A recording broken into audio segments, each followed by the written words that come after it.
আপনি কি বেকার? পড়াশোনা শেষ কিন্তু চাকরি নেই। প্রতিদিন ভাবছেন কি করব, কোথা থেকে শুরু করা যায়?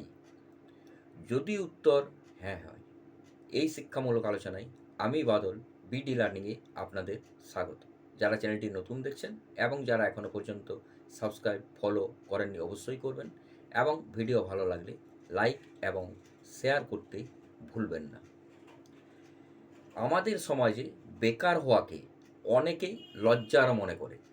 আত্মীয়দের প্রশ্ন, বন্ধুদের চাকরি, সব মিলিয়ে নিজের উপর বিশ্বাসটাই ধীরে ধীরে কমে যায়।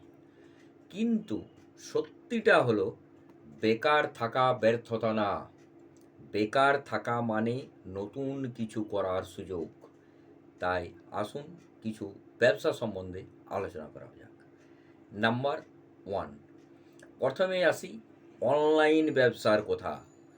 আপনার কাছে যদি শুধু একটা স্মার্টফোন আর ইন্টারনেট থাকে, তাহলেই আপনি শুরু করতে পারেন ফেসবুক পেজে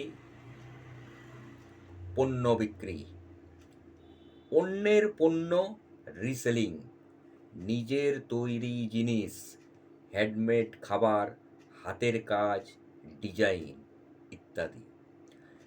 আজ হাজার হাজার তরুণ ঘরে বসেই অনলাইন ব্যবসায় আয় করে চলেছে। এবার ভাবুন, আপনি কি পারবেন? ভালো লিখতে পারেন, ডিজাইন বা ভিডিও এডিট করতে পারেন, পড়াতে পারেন, তাহলে আপনি শুরু করতে পারেন ফ্রিল্যান্সিং, অনলাইন টিউশন, কন্টেন্ট তৈরি। কিন্তু মনে রাখবেন, আপনার স্কিলই হতে পারে আপনার মূল পুঁজি, ক্যাপিটাল। নাম্বার থ্রি, সবাই অনলাইনে না, অনেকেই অফলাইনে ভালো করতে পারে। আপনি চাইলে শুরু করতে পারেন চা বা কফির দোকান, ফাস্টফুড বা snacks, mobile accessories, home delivery খাবার। বড় দোকান না, ছোট থেকেই শুরু করা বুদ্ধিমানের কাজ হতে পারে। মনে রাখবেন, সফল মানুষরা একদিন বেকারই ছিল। শুরু না করলে কিছুই হবে না।